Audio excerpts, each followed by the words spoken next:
ஆண்டவர் உலக இரட்சகர் இயேசு கிறிஸ்துவின் நாமத்தினாலே அன்பின் வாழ்த்துக்களை தெரியப்படுத்திக் கொள்கிறோம். இந்த 6வது மாதம் 19ஆம் தேதி புதன்கிழமை காலை பொழுதில் அனுதின கண்மொழி நிகழ்ச்சியின் வாயிலாக சந்திப்பதில் கற்றுக்கொள்ளாய் மகிழ்ச்சி அடைகிறேன். கற்றுக்கொள்ளை ஆசீர்வதிப்பாராக. இந்த நாளுடைய தியானத்திற்காக நான் ஒரு வசனத்தை வாசிக்க கேட்போம். ஏசாயா தீர்க்க தரிசன புஸ்தகம் 17ஆம் அதிகாரம் 8ஆம் வசனத்தை நான் வாசிக்க கேட்போம். தன்னை உண்டாக்கினவரையே நோக்குவான், அவன் கண்கள் இஸ்ரவேலின் பரிசுத்தரையே நோக்கி கொண்டிருக்கும். நம்முடைய ஆண்டவர் எப்படிப்பட்டவராம்? அவர் இஸ்ரவேலின் பரிசுத்தர்.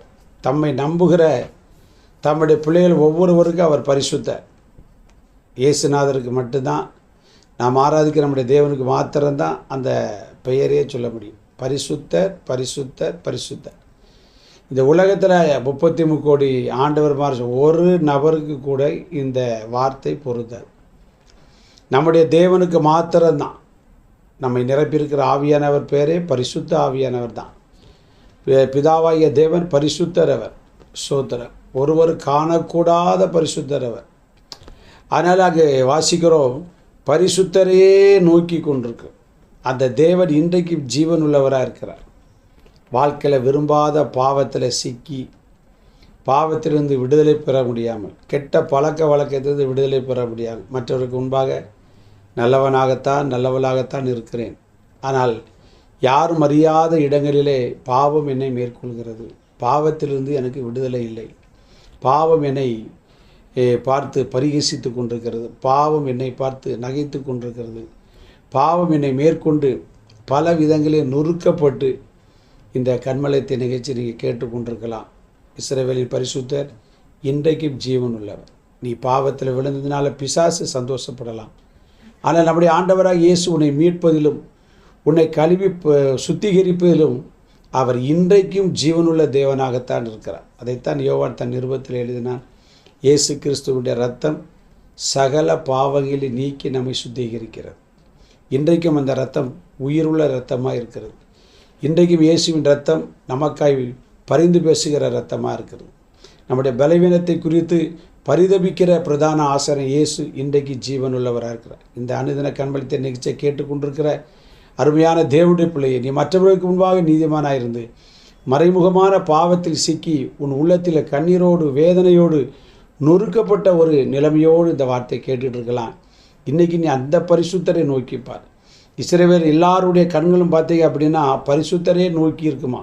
ஆனால் அந்த இயேசு கிறிஸ்துவை நோக்கி நீங்கள் பார்த்தால், சங்கீதம் 34:5 நான் வாசிக்கும் போது பார்த்தீங்கன்னா வாசிக்க கேட்போம். அவர்கள் அவரை நோக்கி பார்த்து பிரகாசமடைந்தார்கள். அவரை நோக்கி பார்த்தாலே போதும், உடைய வாழ்க்கையில் இருக்கிற எல்லா அழுக்கையும் கர்த்தர் கழுவுவார். எல்லா பாவத்தில் இருந்தும் தேவன் உங்களுக்கு விடுதலை கொடுப்பார். அவர் ஜீவனுள்ள தேவன். எப்பேற்பட்ட பாவமாக இருந்தால் சரி, குமாரன் விடுதலையாக்கினால் மெய்யாகவே விடுதலையாவீர்கள். எந்த மனிதரையும் பரிசுத்தப்படுத்த நீதிமானாய் மாற்ற இயேசு இன்றைக்கு ஜீவனுள்ளவராக இருக்கிறார். உங்களுடைய மனதின் வேதனைகளை அவர் அறிந்திருக்கிறார். யாருக்கு தெரியாமல் வடிக்கிற கண்ணீரை கர்த்தர் அறிந்திருக்கிறார். விடுதலை பெற முடியவில்லையே என்று ஏங்குகிற உன் உள்ளத்தின் வியாகுகளை கர்த்தர் அறிந்திருக்கிறார். நீ மறைமுகமாகவே இயேசுவை நோக்கிப்பார். அவரை நோக்கி பார்த்த முகங்கள் பிரகாசமடைந்தன. யோவான் தன் சுவிசேஷத்தில் எழுதுகிறான், எந்த மனுஷனை பிரகாசிப்பிக்கிற மெய்யான ஒளி இயேசு. அவர் உன்னை பிரகாசிப்பார். உனக்கு ஒரு பரிசுத்த வாழ்வை, ஒரு நீதிமானின் வாழ்வை கண்டிப்பாய் கர்த்தர் கட்டளையிடுவார். தாவீது தன் வாழ்க்கையில் பாவம் செய்து மற்றவரால் வேதனைப்படுத்தப்படக்கூடிய ஒரு நிலைமை, தேவனிடமே சாபத்தை பெற்றுக்கொண்டான்.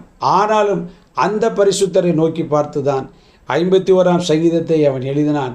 ஆண்டவரே, என்னை ஈசோப்பினால் சுத்திகரியுமையா என்று ஆண்டவரை நோக்கி அவன் வேதனையோடு ஜெபித்த போது கர்த்தர் அவனை பரிசுத்தப்படுத்தி, வேதம் சொல்லுகிறது, உரியாவின் சங்கதி ஒன்று தவிர தாவீது தன் வாழ்நாள் முழுவதும் கர்த்தருக்கு பிரியமாய் நேர்மையாய் நடந்தான் என்று. அதே தேவன் உன்னையும் இந்த அனுதின கண்மொழி நிகழ்ச்சியின் வாயிலாக சந்தித்து கொண்டிருக்கிறார். இன்றைக்கே உன்னை விடுவித்து பாவத்தில் உன்னை தூக்கி எடுத்து புது மனிதனாய் மனுஷியை மாற்றி கர்த்தர் உன்னை பரிசுத்தப்படுத்த உன் கண்கள் பரிசுத்தராய் இயேசுவை மட்டும் பார்க்கட்டும். நல்ல பிதாவே, தன் வாழ்க்கையில் என்ன நிலைமையோடு இந்த வார்த்தைகளை கேட்டுக்கொண்டிருக்கிறாரோ அவருடைய மனதின் வேதனை அறிந்திருக்கிறேன். விட முடியாத பாவ பழக்க வளர்த்து விடுதலையாக்கி உம்மை போல எங்கள் ஒவ்வொருவரும் பரிசுத்தவாட்டியாக மாற்றும் நாமத்தை உயர்த்த போகிறபடினாலே ஸ்தோத்திரம். இயேசுவின் நிமித்த ஜெபங்கள் நல்ல பிதாவே, ஆமென். God bless you. நாளை காலை அனுதின கண்மொழி சந்திக்கிறதுக்கு தேவ கிருபை நம்மை தாய் நடத்துவதாக. ஆமென்.